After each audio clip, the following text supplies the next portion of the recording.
Welcome to Moscow of the 1850s. Imagine a city that is not quite European, yet not entirely Asian. A sprawling, chaotic, and magnificent metropolis that serves as the beating heart of the Russian Empire.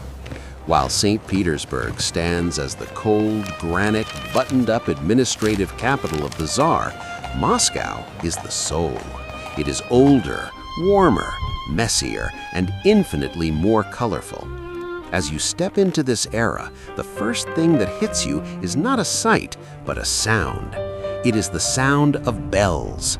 This is the city of 40 times 40 churches, and at any given hour, the air vibrates with the heavy bronze tolling from hundreds of belfries, calling the faithful to prayer and marking the rhythm of life in a way that clocks never could. In the 1850s, Moscow is a city of striking contrasts, a place where the medieval and the modern represent an awkward, shifting dance. It is often affectionately, and sometimes derisively, called the Big Village, and for good reason. Despite having a population nearing 400,000 people, the city retains a pastoral, relaxed atmosphere that is alien to the other capitals of Europe. You can walk down a main avenue lined with stone mansions, turn a corner, and find yourself in a lane that looks like a country dirt road, complete with wooden fences, gardens, and chickens pecking at the ground. It is a city of gardens. In the summer, Moscow drowns in green foliage, hiding its low-roofed houses behind linden trees and lilacs. The skyline is dominated by the Kremlin, but it looks slightly different than the fortress of the future. The towers are there, ancient and imposing, but the walls are not the stark red brick of the Soviet era. They are often whitewashed or fading into a softer hue, reflecting the changing light of the sun. Nearby, a colossal project is underway. The Cathedral of Christ the Savior is rising, a massive undertaking of stone and faith that has been under construction for decades, a symbol of gratitude for the victory over Napoleon. It stands as a white mountain above the river, covered in scaffolding, a testament to the slow, heavy persistence of the era. Walk the streets and you will see the people who define this decade. This is the golden age of the merchant class, the Kupets. They are the true kings of 1850s Moscow. While the aristocracy speaks French and dreams of Paris, the Moscow merchant wears a long traditional kaftan, keeps a thick beard, and holds tight to the old ways. They are immensely wealthy, controlling the textile factories and the trade routes, yet they live in patriarchal, secluded compounds. They are the characters you would find in the plays of Alexander Ostrovsky, who is just beginning to write his masterpieces during this time. These merchants transact business worth millions over endless cups of hot tea in the noisy, smoke-filled taverns and traktirs. Speaking of tea, it is the lifeblood of the city. Moscow in the 1850s consumes rivers of tea. It is drunk from saucers with a lump of sugar held between the teeth in a ritual that can last for hours. The city smells of wood smoke, freshly baked rye bread, expensive pipe tobacco, and, inevitably, the pungent odor of horse manure. Sanitation is still a concept for the future. There is no central sewage system. The streets are swept by an army of wipers in white aprons, but the mud of Moscow is legendary. In the spring and autumn, the Rasputitsa, the season of bad roads, turns the streets into impassable swamps where carriages can sink up to their axles. Transportation is a chaotic ballet. The streets are filled with droshkis, small, uncomfortable carriages driven by vankas, drivers who are often peasants coming to the city for seasonal work. They shout, curse, and race through the narrow, winding streets. But there is a new sound cutting through the clatter of hooves.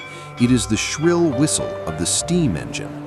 The year 1851 marked a pivotal moment, the opening of the Nikolaevskaya Railway, connecting Moscow to St. Petersburg. For the first time, the journey between the two capitals takes less than a day rather than a grueling week by carriage. The Nicholas railway station stands as a temple to this new industrial god, bringing with it goods, ideas, and a pace of life that will eventually destroy the sleepy big village. Yet the nights in Moscow are still dark. Gas lighting is only just beginning to illuminate the central streets, casting a flickering, ghostly yellow glow on the cobblestones. The rest of the city relies on dim oil lamps or simply goes to sleep with the sun. Night watchmen patrol the neighborhoods with wooden clappers, their rhythmic tapping signaling that all is well. Above the city, on high towers, firemen watch the horizon day and night. Fire is the eternal enemy of this wooden city, and the sight of a signal ball raised on a fire tower sends a wave of terror through the districts. Culturally, the 1850s is a time of deep reflection.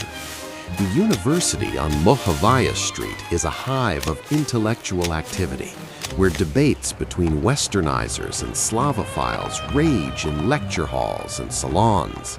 They argue about the soul of Russia. Does it belong to Europe, or does it have its own unique spiritual path? These debates are not just academic, they are the undercurrent of a society on the brink of massive change. The harsh reign of Nicholas I is coming to an end, and the Crimean War is revealing the cracks in the empire's armor. There's a palpable tension in the air, a sense that the old system of serfdom, which underpins the entire economy, cannot last much longer. But for the average Muscovite, life revolves around the calendar of the church and the seasons. Winter is the city's true element. When the snow falls, Moscow transforms. The mud vanishes under a pristine white blanket. The wheels of carriages are swapped for runners, and the city becomes incredibly quiet, the snow muffling the sounds of the metropolis.